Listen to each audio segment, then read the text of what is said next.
Welcome आप सभी का तनु क्लासेस आर्ट को में। तो आज हम लोग ऑब्जेक्टिव क्वेश्चन यानी एमसीक्यू कवर करेंगे इकोनॉमिक्स एंड अर्थशास्त्र के। जैसे कि हम लोग जानते हैं कि हम लोग स्टार्ट करने वाले थे 500 वीवीआई ऑब्जेक्टिव क्वेश्चन यानी एमसीक्यू का सीरीज इकोनॉमिक्स एंड अर्थशास्त्र का। तो फाइनली आज हम लोग स्टार्ट कर रहे हैं, ठीक है। ये फर्स्ट सीरीज है। फर्स्ट सीरीज में हम लोग 50 ऑब्जेक्टिव क्वेश्चन यानी एमसीक्यू को सॉल्व करेंगे। देखिए आपका जो 500 ऑब्जेक्टिव क्वेश्चन ये सीरीज जो है वीवीआई ऑब्जेक्टिव क्वेश्चन का है और इनमें से बहुत सारे क्वेश्चन आपको बोर्ड एग्जाम में डायरेक्टली पूछे जाएंगे, ठीक है। इसलिए मैं चाहूंगा कि आप किसी भी हाल में ये सीरीज को नहीं छोड़ेंगे। ये सभी क्वेश्चन को कवर करेंगे, सभी वीडियोस को कवर करेंगे जब तक ये 500 का सीरीज कंप्लीट ना हो जाए, ठीक है। ये सभी क्वेश्चन से काफी इंपॉर्टेंट क्वेश्चन है और आपका इकोनॉमिक्स एंड अर्थशास्त्र पूरा तरह से पढ़ा दिया गया है, चाहे वो समष्टि अर्थशास्त्र हो या फिर व्यष्टि अर्थशास्त्र हो, पूरा तरह से कंप्लीटली हम लोग पढ़ लिए हैं। कोई भी थ्योरी हम लोग का बाकी नहीं है। कोई भी थ्योरी अगर बाकी है तो चैनल का प्लेलिस्ट में जाकर के आप कवर कर सकते हैं। इनमें से बहुत सारे क्वेश्चन का आंसर आपको पता होगा, इसलिए मैं चाहूंगा कि आप क्वेश्चन का आंसर को कमेंट करेंगे, ठीक है। तो चलिए स्टार्ट करते हैं। सबसे फर्स्ट क्वेश्चन आपका स्क्रीन पर क्वेश्चन पूछ रहा है कि उत्पादन संभावना वक्र मूल बिंदु की ओर, ये जो पॉइंट होता है मूल बिंदु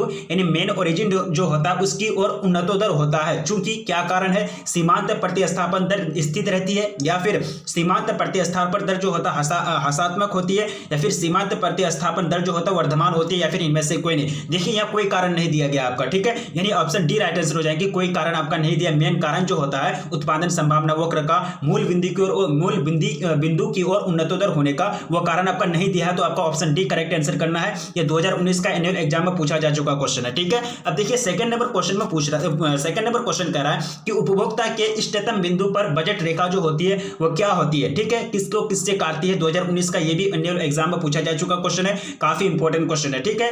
एक्स वक्र को काटती है या फिर एक्स वक्र को स्पर्श करती है या फिर एक्स वक्र को स्पर्श नहीं करती। बिल्कुल ये एक्स वक्र को स्पर्श नहीं करती है, टच तक नहीं करती, छूती मतलब उसको नहीं छूती है, ठीक है। ये ऑप्शन सी करेक्ट आंसर हो जाएंगे। अब देखिए थर्ड नंबर क्वेश्चन में पूछा गया है कि अर्थशास्त्र के पिता कौन है। अर्थशास्त्र यानी फादर ऑफ इकोनॉमी के बारे में आपको पढ़ाया गया था। आपको पूरा तरह से चाहे वह समष्टि अर्थशास्त्र का स्टडी करने से हो या फिर व्यष्टि अर्थशास्त्र का स्टडी करने से हो, पहला जो चैप्टर हम लोग पढ़े थे पूरा व्याख्या के साथ हम लोग पढ़े थे कि अर्थशास्त्र के जो पिता है वो कौन है, माल्थस, एडम स्मिथ या फिर जॉन रॉबिन्स या फिर जे.बी. से, ठीक है। तो बिल्कुल इसका राइट आंसर क्या हो जाएगा, एडम स्मिथ। यानी एडम स्मिथ क्या है, एडम स्मिथ को ही क्या कहे जाते हैं, अर्थशास्त्र के पिता या फिर जनक कहे जाते हैं। ऑप्शन बी करेक्ट आंसर हो जाएंगे थर्ड नंबर क्वेश्चन का। अब देखिए क्वेश्चन नंबर 4 क्वेश्चन कह रहा है कि व्यष्टि अर्थशास्त्र में शामिल है छोटे छोटे चर या फिर व्यक्तिगत इकाई या फिर व्यक्तिगत मूल्य निर्धारण या फिर इनमें से सभी। तो इसका जो बिल्कुल राइट आंसर हो जाएगा वो हो जाएगा इनमें से सभी। क्योंकि व्यष्टि अर्थशास्त्र में क्या होता है कि एक व्यक्ति या फिर एक क्या होता है कि फॉर्म के व्यवहार का अध्ययन किया जाता है या फिर उसके आर्थिक क्रियाकलाप का अध्ययन किया जाता है। व्यष्टि अर्थशास्त्र जो होता है एक तो मैक्रो, इसको क्या कहते हैं माइक्रो इकोनॉमिक्स, और समष्टि जो होता है उसको कहते हैं मैक्रो इकोनॉमिक्स, ठीक है। यानी ए और आई का ही डिफरेंस है। ये ए और आई का डिफरेंस आपको याद रखना। समष्टि का मतलब होता है समग्र, मैक्रो का मतलब होता है समष्टि यानी समग्र, माइक्रो का मतलब होता है सूक्ष्म यानी व्यष्टि।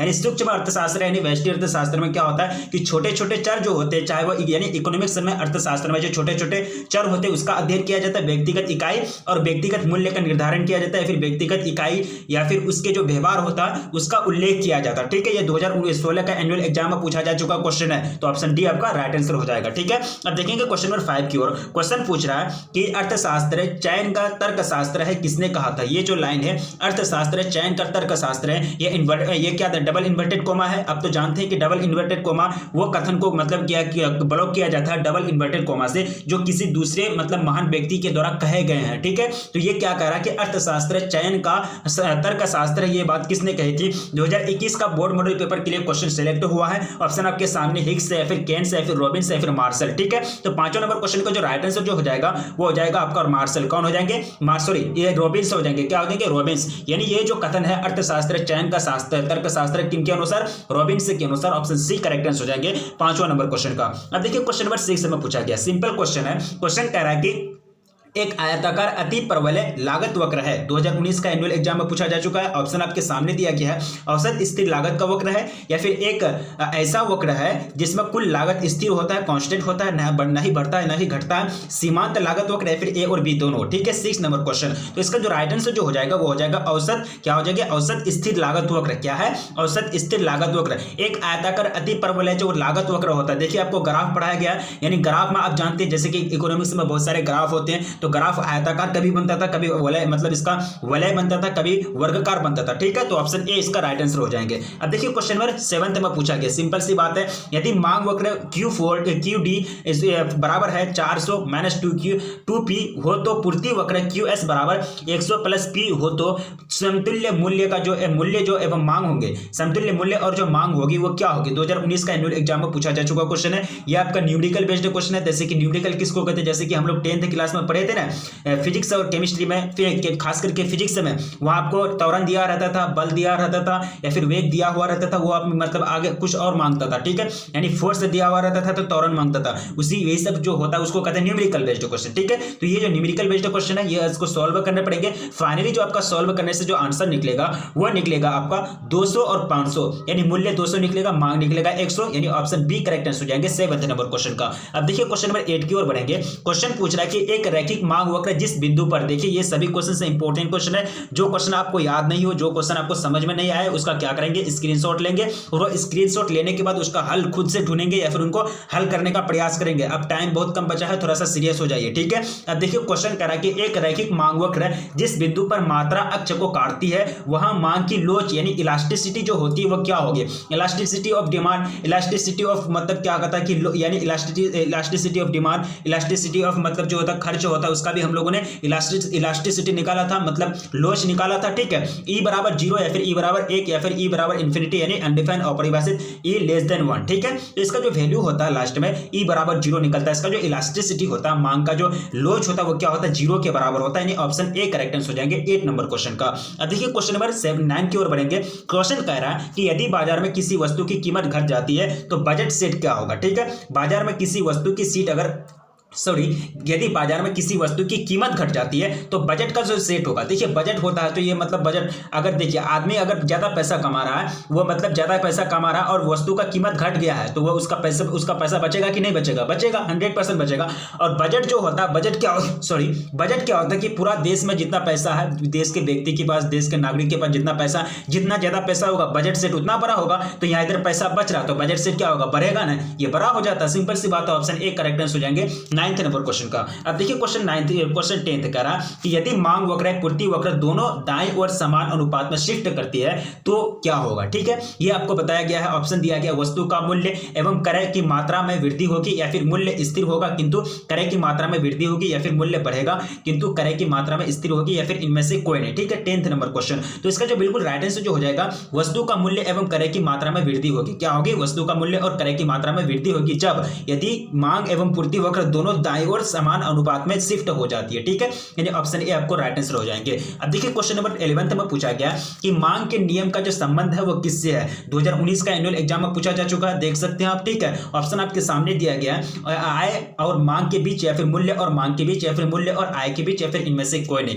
तो इसका जो राइट आंसर जो हो जाएगा वो हो जाएगा मूल्य और मांग के बीच। क्या हो जाएगा, मूल्य और मांग के बीच, प्राइस एंड डिमांड के बीच। ठीक है, यानी मांग के नियम का संबंध मूल्य और मांग के बीच होता है। मांग का नियम होता है, मांग का नियम लॉ ऑफ डिमांड आप पढ़े हैं। लॉ ऑफ डिमांड में जो होता है किस किस के बीच मतलब रिलेशन स्थापित किया जाता है, संबंध स्थापित किया जाता है मूल्य और मांग के बीच। ऑप्शन बी करेक्ट आंसर हो जाएंगे 11th नंबर क्वेश्चन का। अब देखिए क्वेश्चन नंबर 12 की ओर बढ़ेंगे। क्वेश्चन क्या पूछ रहा है, क्वेश्चन कह रहा है कि एक आयताकार अति परवलय मांग वक्र के लिए मांग की लोच ई यानी इलास्टिसिटी हर बिंदु पर होती है। 2019 का एनुअल एग्जाम में पूछा जा चुका क्वेश्चन है। तो इलास्टिसिटी का जो वैल्यू होगा उस बिंदु पर, उस पॉइंट पर, वो क्या होगा, 0 होगा, 1 होगा या फिर इन्फिनिटी होगा, फिर एक कांस्टेंट राशि होगा यानी एक स्थिर राशि होगा। ठीक है, तो इसका जो वैल्यू निकलेगा फाइनली जो इसका वैल्यू होगा वो होगा 1 यानी 1 निकलता है, इकाई निकलता है, यानी ऑप्शन बी आपका करेक्टनेस हो जाएंगे 12th नंबर क्वेश्चन का। देखिए क्वेश्चन नंबर 13, क्वेश्चन क्या पूछ रहा है कि पूर्ण प्रतिस्पर्धा बाजार में औसत आगम जिसको एवरेज रेवेन्यू बोलते हैं, सीमांत आगम जिसको मार्जिनल रेवेन्यू बोलते हैं, एवं मूल्य यानी प्राइस के बीच का जो संबंध होता है यानी जो रिलेशन होता है वो क्या होता है, प्रतिस्पर्धा बाजार में पूछा जा रहा है। देखिए आपको पूरा तरह से पढ़ाया गया था 6ठा चैप्टर में, यानी व्यष्टि अर्थशास्त्र का 6ठा चैप्टर में हम लोग पढ़े थे प्रतिस्पर्धा बाजार, पूर्ण प्रतिस्पर्धा बाजार, पूर्ण प्रतियोगिता बाजार, अपूर्ण प्रतियोगिता बाजार, ये सारा चीज आपको तो याद है। तो आपको ये आंसर आपको आना चाहिए कि पूर्ण प्रतिस्पर्धा बाजार में जो रिलेशन होता है, इसका करेक्ट रिलेशन जो होता है वो क्या होता है, पी बराबर ए आर बराबर एम आर। क्या होता है, पी बराबर ए आर बराबर एम आर। पूर्ण प्रतिस्पर्धा बाजार में यानी फुल कंपटीशन जो मार्केट होता है, यानी तीनों के तीनों जो चर होते हैं, तीनों के तीनों जो राशि होते हैं वो क्या होते हैं, आपस में इक्वल होते हैं, बराबर होते हैं। ठीक है, तो option D correct correct answer हो जाएंगे। अब देखिए क्वेश्चन नंबर 14, क्वेश्चन काफी इंपॉर्टेंट क्वेश्चन है। क्वेश्चन पूछ रहा है कि उत्पादन के साधन के रूप में उद्यमी का जो कार्य होता है वो क्या होता है। ठीक है, उत्पादन के साधन के रूप में उद्यमी का जो कार्य होता है वो क्या होता है। ठीक है, तो ये जो होते हैं उस संसाधनों को इकट्ठा करना या फिर उत्पादन प्रक्रिया को व्यवस्थित करना, यानी उसको उत्पादन जो प्रोसेस है, जो भी प्रक्रिया है, यानी व्यवस्थित करना, औद्योगिकरण जो भी है उद्योग या फिर जिससे भी उत्पादन की जाती है उनको मतलब अरेंजमेंट करना, या फिर उत्पादन के खतरे को वहन करना, या फिर इनमें से सभी, बिल्कुल इनमें से सभी, यानी उद्यमी का मतलब ये हो जाएगा यहाँ आदमी, यानी जो उत्पादन करते हैं, यानी उत्पादन के साधन के रूप में जो उद्यमी है, जो आदमी है, वो क्या काम करते हैं, संसाधनों को इकट्ठा करते हैं, उत्पादन प्रक्रिया को व्यवस्थित करते हैं, उत्पादन के खतरे को भी वहन करते हैं। जैसे कि उत्पादन में बहुत सारा लॉस हो जाता है, बहुत सारा मतलब हानि हो जाती है, घाटा हो जाता है, उनको भी क्या करते हैं, वहन करते, सहते हैं। ऑप्शन डी आपका करेक्ट आंसर हो जाएगा 14 नंबर क्वेश्चन का। अब देखिए क्वेश्चन नंबर 14 नहीं 15, क्वेश्चन क्या पूछ रहा है कि कोई पूर्ति वक्र क्या करा कि कोई पूर्ति वक्र कब दाहिनी ओर शिफ्ट करेगी। जब 2019 का एनुअल एग्जाम में पूछा जा चुका क्वेश्चन है। जब मतलब कंडीशन आपसे पूछ रहा है, तो कंडीशन जो होता है इसका, प्रौद्योगिकी प्रगति हो, जब प्रौद्योगिकी प्रगति होती है तभी क्या होती है कि कोई भी पूर्ति वक्र दाहिनी ओर शिफ्ट हो जाती है। कब होती है, दाहिनी ओर पूर्ति वक्र शिफ्ट होती है जब प्रौद्योगिकी प्रगति में हो। ऑप्शन ए आपका राइट आंसर हो जाएंगे 15 नंबर क्वेश्चन का। ठीक, अब देखिए क्वेश्चन नंबर 16, काफी सिंपल क्वेश्चन है, ज्यादा टाइम नहीं लिया जाएगा।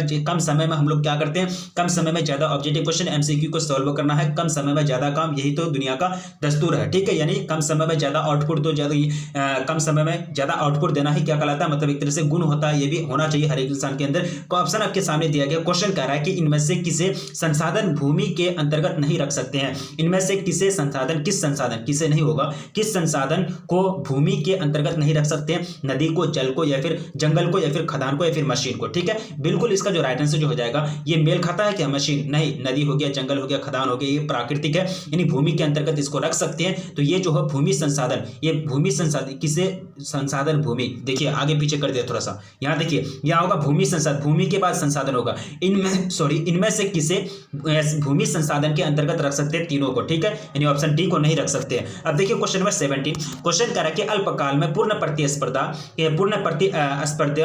स्पर्धों फॉर्म के लाभ अधिकतमीकरण की शर्त है। ठीक है, ये क्या शर्त है, मतलब अल्पकाल में यानी शॉर्ट टाइम में पूर्ण प्रतिस्पर्धा बाजार में क्या करना है, पूर्ण प्रतिस्पर्धा फॉर्म में लाभ को अधिकतमीकरण करना है, ज्यादा से ज्यादा मतलब लाभ कमाना है। तो इसका शर्त क्या है, क्या मतलब इसका मतलब कंडीशन है। ठीक है, तो इसका जो शर्त होता है, सीमांत आय और सीमांत लागत दोनों बराबर होना चाहिए। सीमांत आय और सीमांत लागत क्या होना चाहिए, दोनों बराबर होना चाहिए, तभी क्या होगा, अधिकतमीकरण मतलब होगा लाभ का क्या होगा, अधिकतमीकरण होगा।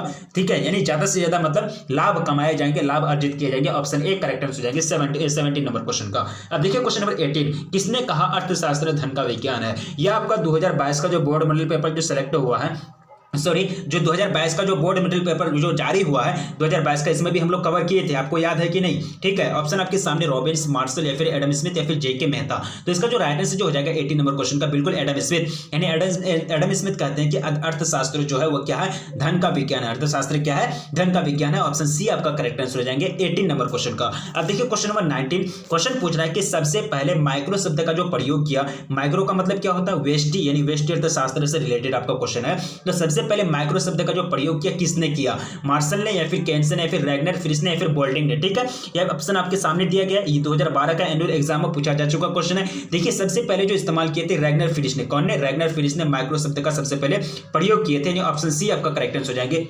19 नंबर क्वेश्चन का। अब देखिए क्वेश्चन नंबर 20, क्वेश्चन कह रहा है कि एन इंक्वायरी, पुस्तक an inquiry into the nature and causes of the wealth of nations, यह आपका व्यष्टि अर्थशास्त्र और समष्टि अर्थशास्त्र का दोनों चैप्टर का फर्स्ट में, यानी दोनों का फर्स्ट चैप्टर में आपका दिया गया है, an inquiry into the nature and causes of wealth of nations. ये इसके जो लेखक है वो कौन है, मार्शल, एडम स्मिथ, रैगनर, या फिर इनमें से कोई नहीं। बिल्कुल इसका राइट आंसर क्या हो जाएगा, बिल्कुल इसका एडम स्मिथ हो जाएगा। एडम स्मिथ मतलब ये बुक लिखे थे, an inquiry into the nature and causes of of nations. ठीक है, यानी ऑप्शन बी करेक्ट आंसर हो जाएंगे 20 नंबर क्वेश्चन का। अब देखिए क्वेश्चन नंबर 21, क्वेश्चन क्या पूछ रहा है, क्वेश्चन करा कि अर्थशास्त्र की कल्याण संबंधी परिभाषा जन्मदाता थे, यानी अर्थशास्त्र की कल्याण संबंधी परिभाषा के जन्मदाता कौन थे, मार्शल, रॉबिन्स, एडम स्मिथ, या फिर सैमुअल्सन। तो इसको जो संबंधित थे ये मार्शल साहब, यानी मार्शल साहब क्या किए थे कि कल्याण संबंधी परिभाषा के जन्मदाता दिए थे, मतलब कल्याण संबंधी परिभाषा को अप्लाई किए थे, उनको परिभाषित किए थे वो, या फिर वो परिभाषा लेकर के आए थे अर्थशास्त्र की दुनिया में। ठीक है, यानी option A correct correct answer हो जाएंगे 21 नंबर क्वेश्चन का। अब देखिए क्वेश्चन नंबर 22,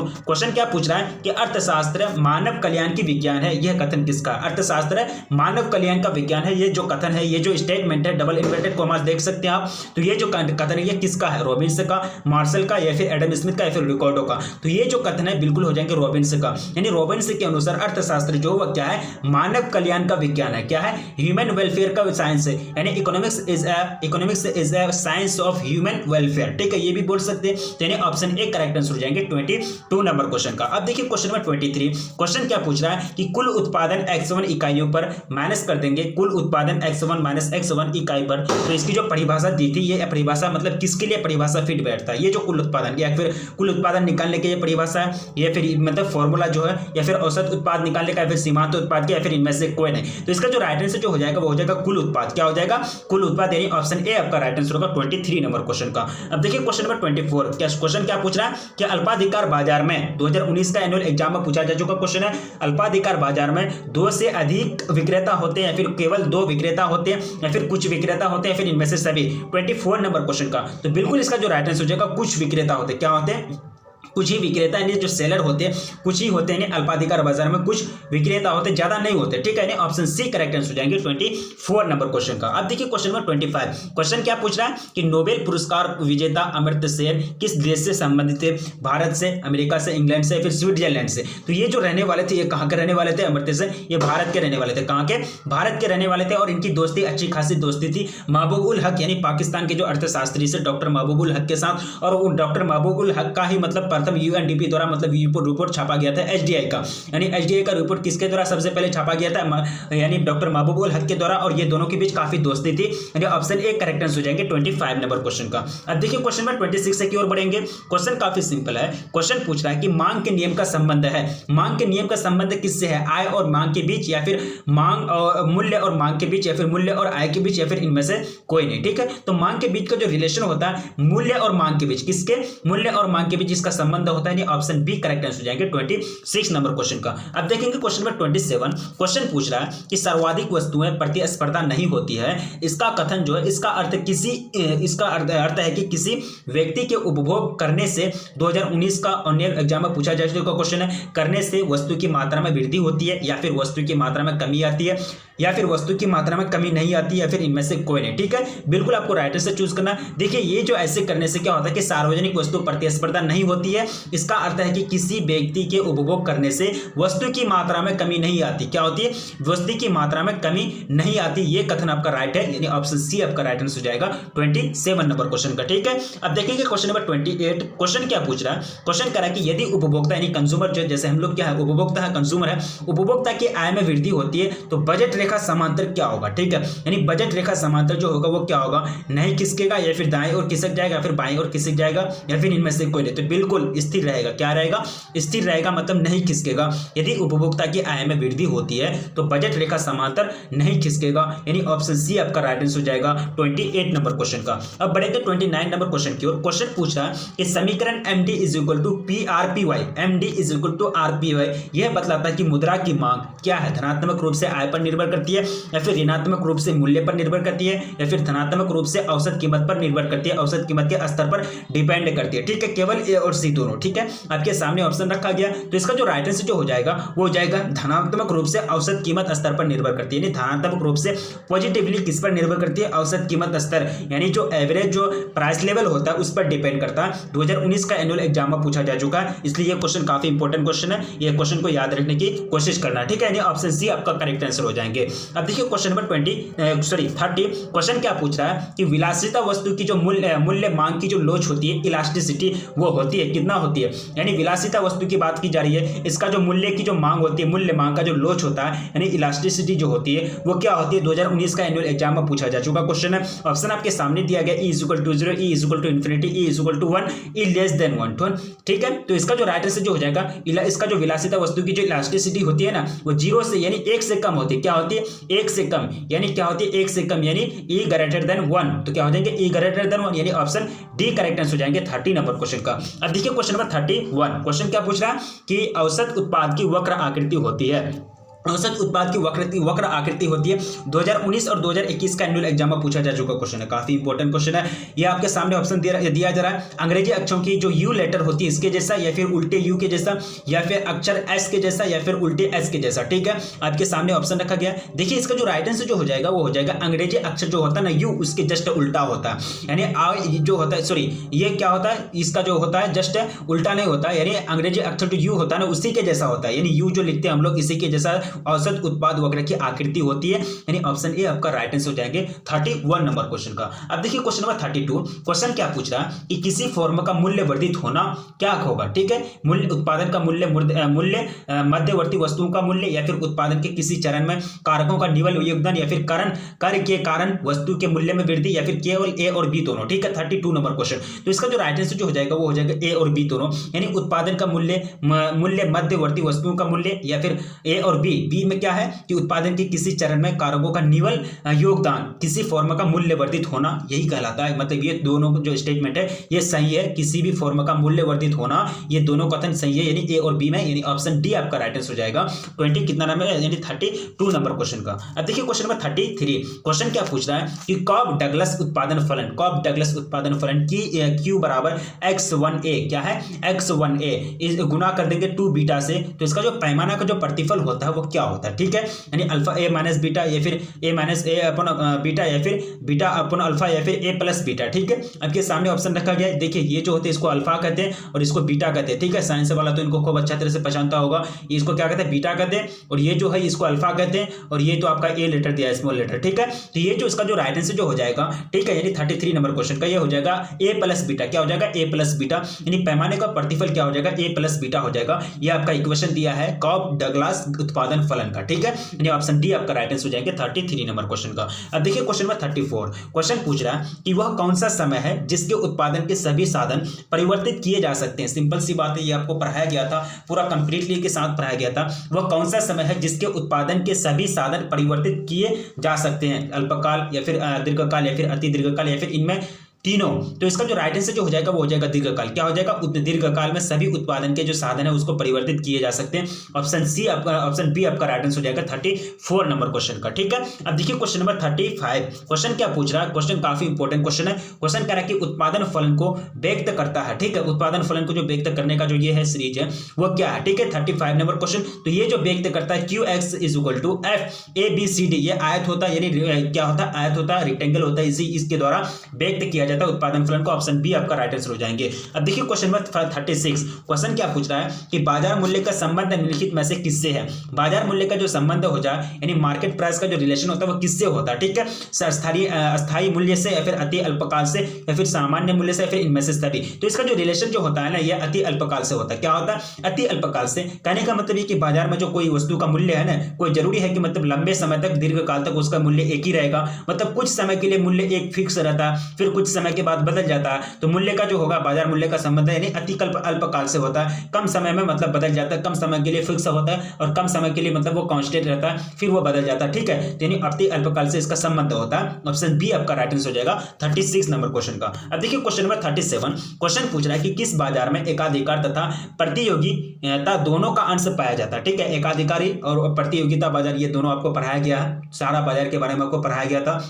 ऑप्शन आपके सामने दिया गया 37 नंबर क्वेश्चन। ठीक है, तो ये हो जाता है एकाधिकारी प्रतियोगिता बाजार। किसमें, एकाधिकारी प्रतियोगिता बाजार में क्या होता है कि एकाधिकार और प्रतियोगिता दोनों का आंसर पाया जाता है। बाजार का ही नाम क्या है, एकाधिकारी प्रतियोगिता बाजार। ऑप्शन ए आपका राइट आंसर हो जाएंगे। अब देखिए क्वेश्चन नंबर 38, क्वेश्चन क्या पूछ रहा है कि बाजार मूल्य किस बाजार में पाया जाता है। बाजार मूल्य किस बाजार में पाया जाता है, अल्पकालीन बाजार में, या फिर दीर्घकालीन बाजार में, या फिर अति दीर्घकालीन बाजार में, या फिर इनमें से कोई नहीं। तो बाजार मूल्य जो पाया जाता है ये किस में पाया जाता है, कौन सा बाजार में, अल्पकालीन बाजार में। किसमें, अल्पकालीन बाजार में। ऑप्शन ए आपका राइट आंसर हो जाएंगे 38 नंबर क्वेश्चन का। अब देखिए क्वेश्चन नंबर 39, क्वेश्चन पूछ रहा है कि अर्थव्यवस्था की समस्या निम्नलिखित में कौन है। अर्थव्यवस्था कोई भी इकोनॉमिक्स का जो समस्या है, कोई भी इकोनॉमिक का जो समस्या वो क्या है, आर्थिक विकास, संसाधनों का आवंटन, या फिर साधनों का कुशलता प्रयोग, या फिर इनमें से सभी। बिल्कुल इनमें से सभी, यानी तीनों के तीनों समस्या है।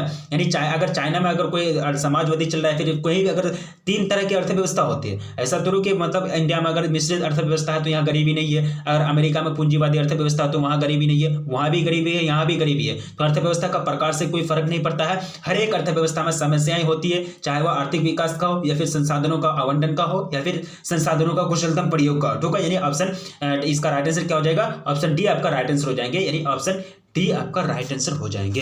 अब देखिए क्वेश्चन नंबर 40, क्वेश्चन पूछ रहा है कि आर्थिक समस्या मूलतः किस तथ्य की समस्या है, यानी मूलतः जो होती है आर्थिक समस्या किसकी समस्या है? चुनाव की या फिर फॉर्म चयन की या फिर उपभोक्ता चयन की या फिर इनमें से कोई नहीं। तो ये जो मेन समस्या है ना, सिंपल सी बात है, चुनाव यानी सिलेक्शन करने की समस्या है। आर्थिक समस्या मूलतः जो तथ्य है, ये जो आर्थिक समस्या मूलतः किस तथ्य की समस्या है? चुनाव की समस्या, सिलेक्शन करने की समस्या है, यानी ऑप्शन ए आपका राइट आंसर हो जाएंगे 40 नंबर क्वेश्चन का। अब देखिए क्वेश्चन नंबर 41, क्वेश्चन आपका स्क्रीन पर क्वेश्चन पूछ रहा है कि अर्थव्यवस्था को वर्गीकृत किया जा सकता है, अर्थव्यवस्था को वर्गीकृत किया जा सकता है समाजवादी के रूप में या फिर पूंजीवादी के रूप में, मिश्रित के रूप में, इनमें से सभी अभी जस्ट हम बोले ना 3 अर्थव्यवस्था, ठीक है, यानी इनमें से सभी तीनों की तीनों समाजवादी, पूंजीवादी, मिश्रित। चाइना ये जो है समाजवादी अर्थव्यवस्था, ये समाजवादी अर्थव्यवस्था यूएसएसआर यानी रसिया इनको फॉलो करता है, पूंजीवादी अमेरिका करता है, मिश्रित हमारा प्यारा देश भारत करते हैं। ठीक है, यानी ऑप्शन डी आपका राइट आंसर हो जाएंगे। 3 तरह की अर्थव्यवस्था जनरली हम लोगों ने 10th क्लास में भी पढ़ा है। ठीक है, अब देखेंगे क्वेश्चन नंबर 42, क्वेश्चन पूछ रहा है कि अर्थव्यवस्था की केंद्रीय समस्या निम्न में से कौन है?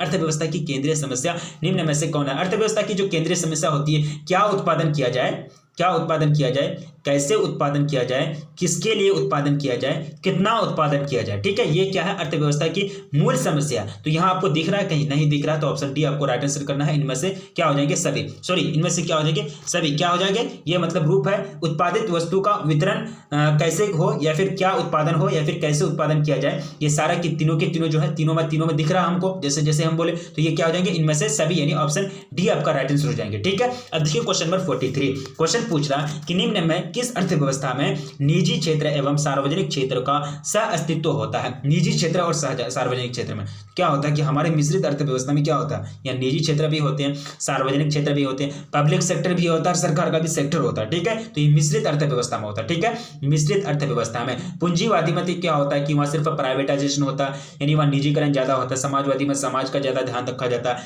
मिश्रित अर्थव्यवस्था में दोनों का काम चल जाता है, सार्वजनिक क्षेत्र हो या फिर निजी क्षेत्र हो। तो आपको ऑप्शन ए राइट आंसर करना है, यानी ऑप्शन ए इसका राइट आंसर हो जाएगा 43 नंबर क्वेश्चन का। अब बढ़ेंगे क्वेश्चन नंबर 44, क्वेश्चन पूछ रहा है कि यदि वस्तु पूरक क्या करें, यदि पूरक वस्तु के मूल्य में कमी आती है तो वस्तु की मांग क्या होगी? 2019 का एनुअल एग्जाम में पूछा जा चुका क्वेश्चन है। 44 नंबर क्वेश्चन 44, यदि पूरक वस्तु के मूल्य में कमी आती है तो वस्तु की जो मांग होगी वो क्या होगी? बढ़ेगी। ठीक है, बिल्कुल इसका राइट आंसर क्या होगा? बढ़ती है। यानी पूरक वस्तु के मूल्य में अगर कमी आ जाएगी ना, यानी पूरक वस्तु अगर कोई भी वस्तु हो जैसे कि उसका मूल्य में कमी आएगी तो वस्तु का मांग, जनरली बात है, चाहे वो मतलब कोई ये हो, मतलब कोई गरीब हो या फिर कोई भी वर्ग का हो, हर एक वर्ग को वो मतलब खरीद सकता है, यानी हर एक वर्ग को वस्तु को खरीद सकता है अगर मूल्य में कमी आ जाएगी। ये ऑप्शन ए आपका राइट आंसर हो जाएंगे। अब देखिए क्वेश्चन नंबर 45, क्वेश्चन पूछ रहा है कि यदि किसी वस्तु की कीमत बढ़ेगी तो उसके स्थानापन्न वस्तु की मांग क्या होगी? स्थानापन्न वस्तु की मांग क्या होगी? 45 नंबर क्वेश्चन। देखिए स्थानापन्न वस्तु उस वस्तु को कहते हैं, जैसे कि एक मान चलिए अगर यहाँ जो है बाइक, मतलब हर एक कंपनी का बाइक होता है। ठीक है, बाइक हर एक कंपनी का बाइक होता है, चाहे एक होंडा का बाइक है, एक आपका है मतलब कोई अदर कंपनी का बाइक ले लेते हैं, मतलब टाटा शोरूम का मान लेते हैं। ठीक है, टाटा का मान चलिए, टाटा का बाइक होता नहीं होता वो हम नहीं जानते, मान चलिए एक शोरूम मानते हैं, एक होंडा कंपनी का बाइक, एक ये होंडा कंपनी है, एक टाटा कंपनी है, दोनों का बाइक है। ये टाटा कंपनी क्या किया कि अपना वस्तु जो है बाइक का मूल्य को बढ़ा दिया, और ये होंडा कंपनी का मूल्य जो है बाइक का मूल्य वो मतलब स्थिर है, वो बढ़ा नहीं है। और ये मतलब बाइक जो होता है यानी सेम टू सेम, यानी एक ऐसा वस्तु जो मतलब एक वस्तु की जगह दूसरे वस्तु का मतलब इस्तेमाल किया जाए या फिर दूसरे वस्तु की जगह तीसरा वस्तु का इस्तेमाल किया जाए, यानी एक ही काम करने के लिए जो वस्तुएं होती है वो सारे वस्तु को एक दूसरे के स्थानापन्न कहलाती है। ठीक है, यानी दूसरा फॉर्म में दूसरा कंपनी में वही वस्तु को क्या कहलाएगा? स्थानापन्न कहलाएगा। तो ये क्या होगा? अगर एक वस्तु का कीमत बढ़ जाएगा तो दूसरा वस्तु का कीमत बढ़ जाएगा, यानी अगर कॉफी के मूल्य में वृद्धि होगी तो चाय का मूल्य क्या हो जाएगा? चाय का मांग क्या होगा? बढ़ जाएगा। कॉफी के मूल्य में वृद्धि होने से चाय का मांग बढ़ जाएगा, तो क्या हो जाएगा? बढ़ जाएगा। ऑप्शन ए आपका राइट आंसर हो जाएंगे। अब देखिए क्वेश्चन नंबर 46, क्वेश्चन पूछ रहा है कि किस परिस्थिति में उत्पादन संभावना वक्र दाएं और खिसक जाता है? कौन सा परिस्थिति में, कौन सा हालत में? 2019 का एनुअल एग्जाम में पूछा जा चुका है। तो ये जो होते हैं कौन सा परिस्थिति में? ये होते हैं संसाधनों की वृद्धि की परिस्थिति में, और जो होता है तकनीक के सुधार की परिस्थिति में जो होते हैं ना, ये मतलब जो होता है ये खसक जाता है। किसके ओर खिसक जाते हैं? उत्पादन संभावना वक्र दाएं की ओर खिसक जाते हैं। किसकी ओर? दाएं की ओर। ऑप्शन डी आपका राइट आंसर होता है, ए और सी दोनों। ठीक है, 46 का। अब देखेंगे क्वेश्चन नंबर 47, 47 क्वेश्चन करा कि उपभोग फलन C बराबर C प्लस CY में C एवं C क्रमशः है, ठीक है, यानी C रैंकिंग।